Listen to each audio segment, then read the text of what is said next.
위로우신 하나님, 마음의 문을 열고 주의 말씀을 기다리는 성도들을 주의 말씀으로 충만케 하여 주시기를 원합니다. 영적인 양식으로 배불려 주시고 말씀을 듣고 생각을 바꾸고 태도를 바꾸고 인생을 바꾸게 하여 주옵소서.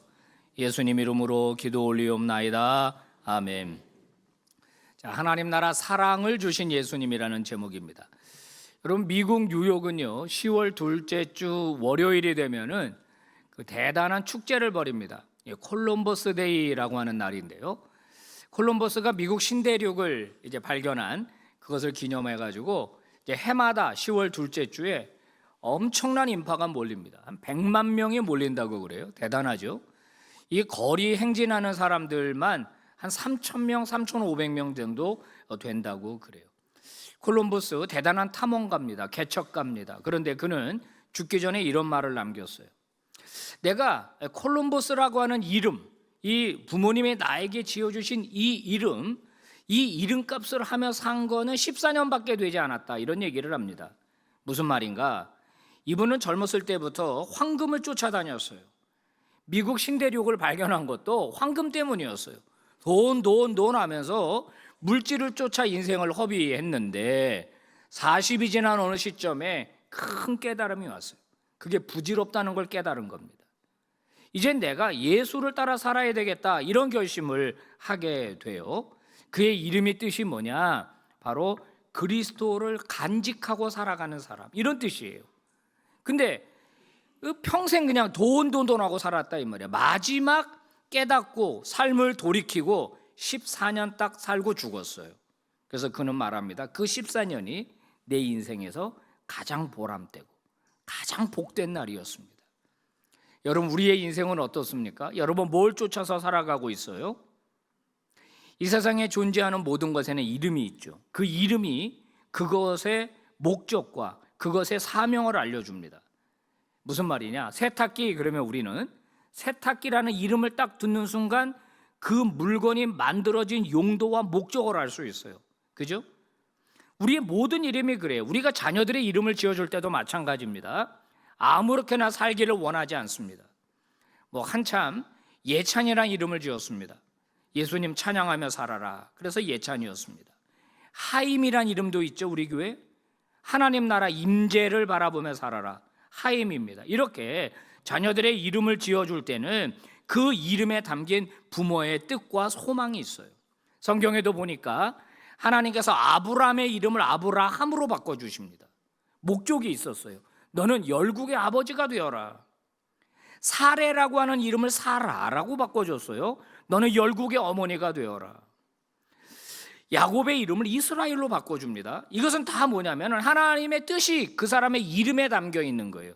너는 이름값하며 살아라. 이름의 뜻을 알면서 살아라, 이렇게 하신 것입니다. 자, 오늘 예수님의 이름 이야기가 나오는데요. 여러분 잘 아시다시피 요셉은 마리아와 정혼했습니다. 약혼과는 다르다 그랬어요. 이제 시간만 되면 부모님과 함께 랍비 앞에 가서 서원하게 되면 정식 부부로 한 살림을 차리게 되는 거고 부부로서 지위를 얻게 되는 겁니다. 자, 이제 합방해서 살 날만 기다리고 있고 그날이 되었습니다. 그날이 되었는데 웬일입니까? 마리아, 자기의 아내 마리아의 배가 부른 것이 나타났다는 거예요. 요셉의 입장에서 굉장히 황당했을 겁니다. 아니, 이 여자 어떻게 된 거야? 도대체 무슨 일을 저질렀길래 임신하고 배가 부르는 거야? 고민하며 괴로워했습니다. 그때 천사가 나타났어요. 요셉에게 이런 말씀을 전해주죠. 읽어봅시다. 시작. 다윗의 자손 요셉아, 내 아내 마리아 데려오기를 무서워하지 말라. 그에게 잉태된 자는 성령으로 된 것이라. 아들을 낳으리니 이름을 예수라 하라. 이는 그가 자기 백성을 그들의 죄에서 구원할 자이심이라. 천사가 마리아에게만 나타난 게 아니라 결혼해서 함께 살 시점이 됐을 때 요셉에게도 나타났습니다. 두 가지를 얘기했어요. 첫 번째 뭐냐? 네 아내 마리아를 데려와라. 지금 임신해서 배가 부르는 것은 부적절한 행동을 했기 때문이 아니라 성령으로 잉태된 것이니까 오해하지 말고 네 아내를 데려와서 같이 살아라, 이렇게 말씀을 하셨어요. 두 번째 명령은 뭐냐면은 아들을 낳게 될 거다, 네가. 근데 그 아들의 이름을 예수라고 지어라, 이렇게 했습니다. 예수. 여러분, 이 예수 이름에 뜻이 있습니다. 이 예수라는 이름에 사명이 있고 목적이 있어요. 예수라는 이름이 뭡니까? 영어로 지저스라고 부르기도 하죠. 한국교회 초기에는 야수교라 그랬어요. 예수교, 예수가 무슨 뜻이에요? 왜 예수라고 지으라고 한 거예요? 뜻이 뭐냐? 여호와가 구원하신다, 이런 뜻입니다. 예수님의 이름은 이름 자체에 예수님의 삶의 목적이 있어요. 태어나시는 목적이 있는 겁니다. 인류를 구원하기 위해 하나님이 이 땅에 오셨기 때문에 그 이름을 예수라고 불러라, 구원자라고 불러라, 이렇게 가르쳐 주신 겁니다. 크리스찬 작가로 알려진 로이 레신이라고 하는 사람이 이런 얘기를 했습니다. 만약에 인간에게 지식이 필요했다면 하나님은 교육가를 보내셨을 겁니다. 인간에게 건강이 필요했다면 의사를 보내셨을 겁니다. 만약에 인간에게 물질이 필요했다면 사업가를 보내셨을 겁니다. 그죠? 인간에게 즐거움이 필요했다면 아마 광대를 보내셨을 겁니다. 근데 인간에게 정말 필요한 게 뭐예요? 지식도 필요하고 건강도 필요하고 물질도 필요하고 즐거움도 필요한데 진짜 인간에게 필요한 건 뭐냐? 죄사함이라는 거예요. 구원. 그래서 구원자를 우리에게 보내주신 것입니다. 그래서 주님은 구원자로 우리에게 오셨어요. 우리를 구원하기 위해 하나님 나라 보좌를 버리신 것입니다. 구원자가 이 땅에 왔기 때문에 우리에게는 희망이 생긴 거예요. 여러분, 저 갱도에 갇혀진 광부들, 그 광부들을 살리기 위해서 구멍을 뚫습니다. 그리고 거기로 이제 식수가 배달이 되고 음식이 배달이 돼요. 뭐가 온 겁니까? 구원의 손길이 오는 거예요. 그러면 뭐가 열려요? 구원의 희망의 길이 열리는 거예요. 희망의 길이. 죄로 말미암아 인간은 하나님의 심판을 받을 수밖에 없었어요. 엉망진창으로 살다가 파멸의 길로 갈 수밖에 없었어요. 그런데 예수, 구원자 예수가 왔기 때문에 인간에게 희망의 길, 구원의 길이 열렸다라고 하는 거예요. 그 이름을 믿는 자들에게는 하나님의 나라, 하나님의 자녀가 되는 권세를 주신다.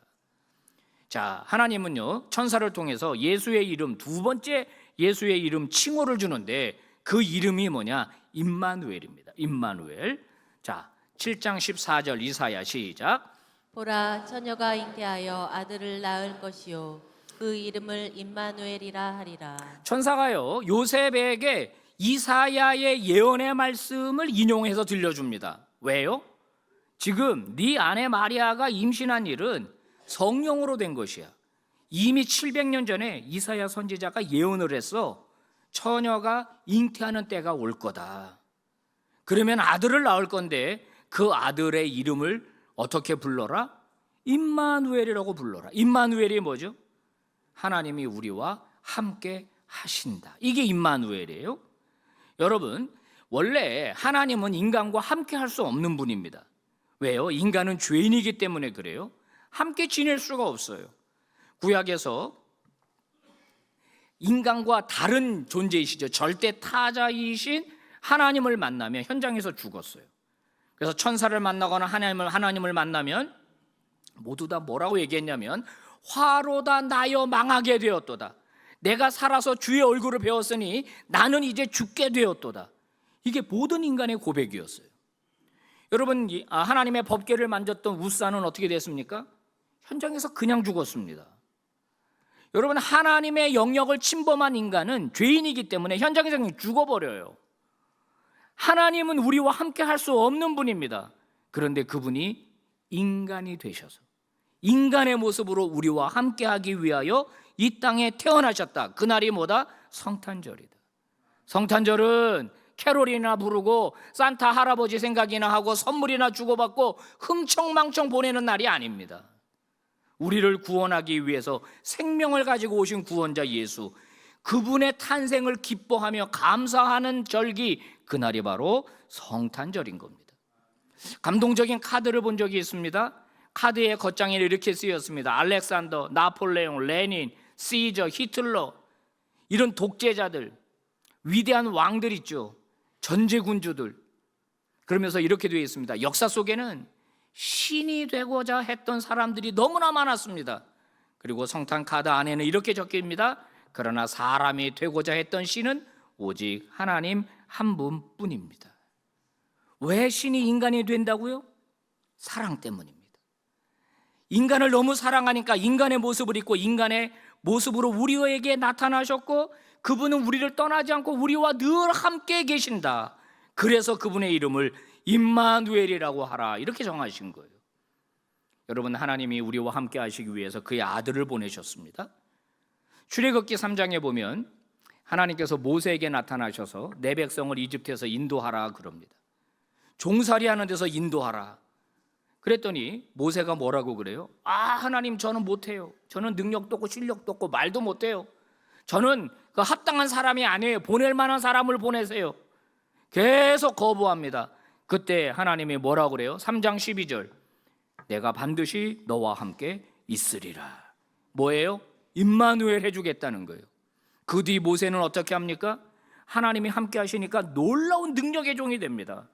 10가지 재앙이 마치 모세의 지팡이 끝에서 일어나는 것처럼 오해될 수 있을 정도로 하나님의 모세와 함께 하십니다. 바위를 치면 막 생수가 터지고, 이 모세가 하나님이 함께 하니까 그 겁이 많고 자신감이 없고 자존감이 부족했던 모세가 능력의 종이 되더라 이거예요. 여러분, 하나님이 우리와 함께 하시면 하나님이 우리에게 놀라운 능력을 주시고 지혜를 주십니다. 믿으시기 바랍니다. 모세가 죽었어요. 그의 제자 여호수아가 그 뒤를 이어받았습니다. 여호수아도 겁이 납니다. 어떻게 저 요단강을 건너갑니까?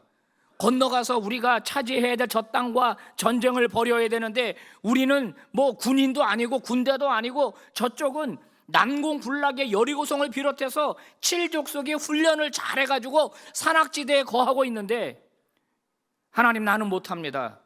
그때 하나님께서 여호수아 1장 9절 뭐라고 말씀하십니까? 봉독합시다. 시작. 내가 내게 명령한 것이 아니냐. 강하고 담대하라. 두려워하지 말며 놀라지 말라. 내가 어디로 가든지 내 하나님 여호와가 너와 함께 하시느니라. 아멘. 내 하나님 여호와가 너와 함께 하느니라. 임마누엘 하리라. 임마누엘 하리라.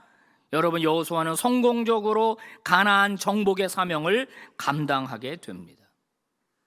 여러분, 중요한 게 뭐예요? 우리 인생에 누가 나와 함께 하느냐예요. 여러분, 나와 끝까지 함께 하는 사람은 없습니다. 나 혼자 남겨질 때가 오는 거죠. 나만 남겨졌다. 내 인생 혼자다. 여러분, 예수 믿는 사람임에도 불구하고 자기 힘과 능력으로 살아가는 사람은, 죄송합니다마는 미련한 그리스도인입니다. 하나님이 이미 약속하셨는데 나와 함께 하겠다고. 그 하나님과 함께 하지 못하는 인생은 그건 정말 바보 같은 인생인 거예요. 오래전에 나온 영화가 있습니다. 베어. 곰 얘기입니다. 곰 얘기. 어떤 곰 새끼 하나가 홀로 벌어졌습니다. 이 곰의 운명은 어떻게 될까요? 약육강식의 세상에서 아마 다른 짐승의 먹이가 될 겁니다. 근데 이 엄마를 잃어버린 이 새끼 곰이 어느 날 사냥꾼의 총에 맞은 큰 숫곰의 상처를 핥아주다가 이 큰 숫곰이 낳으면서 이 애기 곰을 자기 자식으로 받아들입니다.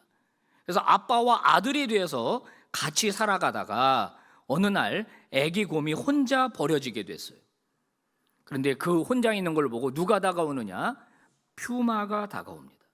배가 고픈 퓨마는 점점 어르렁 이빨을 드러내면서 이 애기 곰을 잡아먹으려고 가까이 오고 있습니다. 애기 곰은 혼자입니다. 두려움에 떨어서 어찌할 줄을 모릅니다. 그러다가 있는 힘을 다해서 조그만 곰이 앞발을 들고서 으르렁 대봅니다. 그게 뭐겠습니까? 그 조그만 곰이. 근데 갑자기 퓨마가 꼬리를 내리고 슬금슬금 도망을 가는 거예요. 카메라는 관객이 보지 못하는 한 장면을 비춰줍니다. 꼬마 곰, 애기 곰 뒤에 그 아버지가 서 있었던 거예요. 큰 앞발을 치켜 들고서 퓨마를 공격하기 위해서 서 있는 겁니다. 퓨마가 바로 뒤에 있는 아빠 곰을 보고 놀래가지고 슬금슬금 도망간 거예요. 성도 여러분, 우리 인생은 혼자가 아닙니다. 하나님이 임마누엘 하시겠다고 그의 아들을 우리에게 보내주셨습니다. 여러분, 사랑하는 사람이 세상을 떠났습니까? 주님이 여러분과 함께 해주실 줄로 믿습니다. 세상에 믿던 모든 끈이 다 끊어졌습니까? 살아계신 하나님이 우리와 함께 하실 줄로 믿습니다. 임마누엘의 신앙이 그래서 필요한 거예요. 이 성탄의 계절 임마누엘 신앙을 회복하셔서 여러분의 질병도 이기시고 여러분의 환난도 이기시고 여러분의 모든 삶의 문제도 이겨내시는 믿음의 종들이 되시기를 바랍니다. 같이 봉독합시다. 시작. 보라, 처녀가 잉태하여 아들을 낳을 것이요 그의 이름은 임마누엘이라 하리라. 이를 번역한즉 하나님이 우리와 함께 계시다 함이라. 아멘. 기도하겠습니다. 하나님 감사합니다. 우리와 함께 해 주시겠다고 약속해 주셔서 감사를 드립니다. 우리를 사랑하셔서 우리와 함께 거하시기 위해서 하늘 보좌를 버리시고 이 땅에 인간의 몸을 입고 오셔서 감사를 드립니다. 그 사랑에 보답하는 인생을 살게 하여 주옵소서. 그 사랑을 충분히 느끼고 그 사랑 가운데서 승리하는 우리 모두가 되게 해 주시옵소서. 예수님 이름으로 기도 올리옵나이다. 아멘.